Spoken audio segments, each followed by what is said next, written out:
जय हिंद दोस्तों, मैं महेंद्र शर्मा स्वागत करता हूं वन वर्ल्ड हिंदी में आपका। उम्मीद करता हूं आप खुश और स्वस्थ है। दोस्तों आइए दिखाते हैं पाक मीडिया की एक और लेटेस्ट डिबेट, क्योंकि अभी हाल ही में पाकिस्तान के साथ जो घटनाक्रम घट रहे हैं वो बलूचिस्तान लिबरेशन आर्मी ने जो पाकिस्तानी कैंपों पे हमला करके पाकिस्तानी सैनिकों को मार दिया, फोड़ दिया है, उनका रिएक्शन ये आ रहा है क्योंकि अब बलूचिस्तान को कहीं ना कहीं अलग थलग करने की और बलूचिस्तान में पाकिस्तानी हुकूमतों के द्वारा किए जा रहे जुल्मों सितम का जो रिएक्शन अब पाकिस्तानी सैनिकों को भुगतना पड़ रहा है, उनके बारे में बहुत ज़बरदस्त विश्लेषण किया गया है। तो दोस्तों देखिए डिबेट और कमेंट में अपनी प्रतिक्रिया जरूर दें। लास्ट में आपसे रिक्वेस्ट करूँगा, चैनल पे नए हैं तो चैनल को सबसे पहले सब्सक्राइब कीजिए, लाइक शेयर कमेंट जरूर कीजिए। दोस्तों जय हिंद, वंदे मातरम, भारत माता की जय। दोस्तों कोई कह रहा है कि 100 के करीब लोगों को मारा है, कोई कम बता रहा है। और लेकिन फिर भी जो हमारे शेख रशीद साहब हैं, उनका कहना है कि जी टीटीपी और जो कहना चाहिए कि बीएलए वाले जो है वो मिल गए हैं और इस तरह से करके जो है वो यहाँ पे बहुत ज़्यादा जो है वो कह रहे सिचुएशन ख़राब है, किसी हद तक इमरजेंसी भी समझ सकते हैं आपके लगा दी गई है। लेकिन इसके बावजूद आप क्या क्या देखते हैं कि इसका नुकसान भारत को भी हो सकता है अगर अगर पाकिस्तान में इस तरह की सिचुएशन हो गई है और ये बढ़ती जा रही है, कंट्रोल में नहीं आ रही। जो मेरी आपसे पहले बात हुई थी तब भी कुछ ब्लास्ट वगैरह हुए थे, जिसमें इस्लामाबाद में भी था, लाहौर में भी था, लेकिन अब ये बलूचिस्तान की सिचुएशन को आप कैसे देखते हैं? जी आप बिल्कुल ठीक कह रहे हैं काज़िम अर्जू, बहुत शुक्रिया आपका मुझे इनवाइट करने के लिए आपके प्रोग्राम में। It's always a pleasure. और जो आपने अभी बताया है, जो बलूचिस्तान में जो ये हादसे हो रहे हैं, ये जो किस्से हो रहे हैं, ये यकीनन मेरे विचार से पाकिस्तान के लिए काफ़ी चिंता का विषय है। बहुत ही मुश्किल है, क्योंकि हम देख रहे हैं पिछले कुछ महीनों से, अभी तो आपने अभी जो हुआ है बलूचिस्तान में, ये जो 2 आर्मी कैंप्स हैं, और ये दूर दूर आर्मी कैंप्स हैं। मैंने जो इनका देखा है, इनका पोजीशन ऐसा नहीं है जो एक दूसरे से सटे हुए आर्मी कैंप्स हैं। करीब 400 साढ़े 400 किलोमीटर का इनमें डिस्टेंस है। आपको तो अच्छी तरह और ज्यादा मालूम होगा, पर मैंने जो इसमें इसके बारे में पढ़ा है तो काफी उसमें डिस्टेंस है। और इन्होंने, अगर बलूचिस्तान लिबरेशन आर्मी ने दोनों जगह पर अपने अटैक एक साथ किए हैं, तो मतलब उनका कोऑर्डिनेशन बड़ा अच्छा है उसमें। आप ठीक कहते हैं, जो आपकी जो गवर्नमेंट है, शेख राशिद हैं जो आपके होम मिनिस्टर हैं, उन्होंने तो कहा है जो ये दाइश मिला हुआ है, इसके साथ टीटीपी मिली हुई है वगैरह। और इन्होंने तो यहाँ तक कह दिया है जो भाई इनके हैंडलर्स अफगानिस्तान में हैं और भारत में हैं। तो ये तो मुझे लगता है इनकी डिफॉल्ट पोजीशन लगती है, जो भाई जो कहीं कुछ पता नहीं चले। जैसे आपको याद होगा जो पेशावर में भी वो हुआ था, उसका 2014 में मेरे विचार से, जिसमें 130 से ज्यादा बच्चों को स्कूल में मार दिया गया था। और यहाँ पर भारत में उसकी घोर कड़ी निंदा हुई थी, not only at the government level but even at the people's level बहुत ज्यादा हुई थी। और वो भी फिर उन्होंने बाद में, हालांकि टीटीपी ने इसका जिम्मा लिया था, परंतु फिर उन्होंने भारत के हिस्से पर मत दिया था।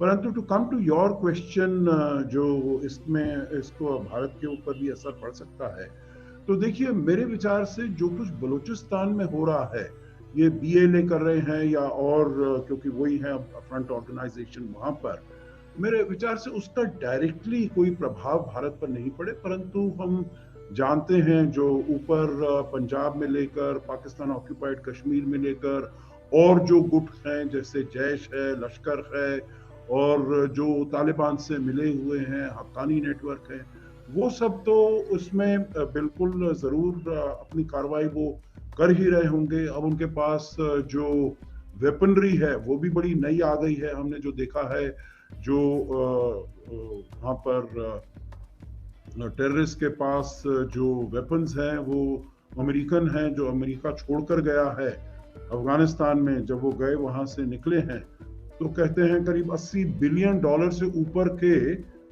मिलिट्री हार्डवेयर और इक्विपमेंट वो वहां पर छोड़कर गए हैं। तो वो अब उनके उनके साथ शेयर किया जा रहा है, जो पाकिस्तान के आतंकी हैं, टेररिस्ट हैं, ये जैश और लश्कर वगैरह। तो वहां पर तो यकीनन हमारे ऊपर भी इसके हमले हो सकते हैं, और इसके लिए हम तैयार हैं। अब तो नए तरीके वो इस्तेमाल कर रहे हैं, चाहे वो टनल्स उधर से खोद कर वहां से जाएं, या कुछ सामान पहुंचाएं, या ड्रोन्स का इस्तेमाल करें। परंतु मेरे विचार से भारतीय सेना जो है और इसमें काफी मुस्तैद है, काफी तैयार है अपनी रक्षा करने के लिए। नहीं सर, आप बिल्कुल ठीक कह रहे हैं, लेकिन आपने जैसे बात की कि बहुत सारे हथियार और कई चीजें छोड़ गए थे अमेरिकन जब गए थे अफगानिस्तान से, तब की बात सर, तब ये कहा जा रहा था कि जी वो चीजें जो है वो इस्तेमाल के काबिल नहीं है, ना प्लेन इस्तेमाल के काबिल है, ना दूसरी चीजें। हमने बहुत सी ऐसी वीडियोस भी देखी जिसमें तालिबान जो है वो झूले झूल रहे हैं जैसे कहते हैं कि उसके उन पे रस्सियां डाल के, ऐसा भी हमने उनको देखा।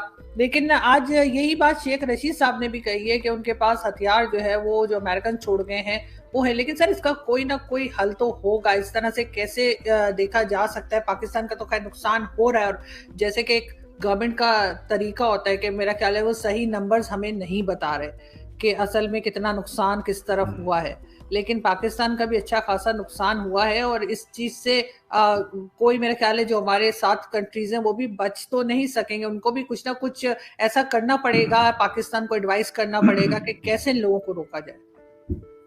देखिए आरजू, इसमें तो बात ये है, जो अगर जैसे कहा गया था ना, मेरे विचार से 2011 में हिलरी क्लिंटन जब आई थी वहां पर पाकिस्तान में, और अपनी काउंटर पार्ट जो थी हिना रब्बानी खर, मेरे विचार से ये वो विदेश मंत्री थी, और तब उन्होंने कहा था जो आप अपने घर में, घर के पीछे अगर आप सांपों को पालेंगे तो ये मत सोचिए जो वो जाकर केवल आपके पड़ोसियों को ही डसेंगे, वो सांप आपको भी डसेंगे।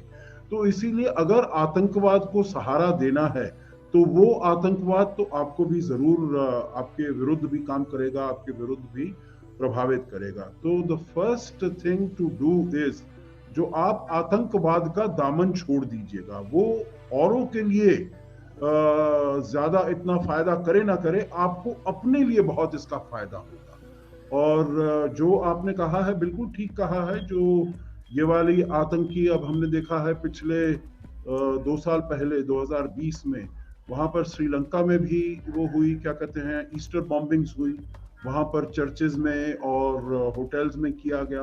कुछ साल पहले बांग्लादेश में भी ये जो ढाका बेकरी गुलशन में, वहां पर भी एक्सप्लोजन्स हुए। तो ये सब एक्सट्रीमिस्ट और टेररिस्ट हैं जो कि एक दूसरे से मिले रहते हैं। और हम देख रहे हैं अब अफगानिस्तान में जब ये आया है, तालिबान आया है, तो यही कहा जा रहा है जो ये और जो आतंकी गुट हैं और देशों में, उनको और एम्बोल्डन करेगा, उनको और शय देगा। जो देखिए आतंकी गुट वहां पर सत्ता में आ गए हैं, तो अगर आप लगे रहते हैं तो आपको जीत हासिल हो सकती है।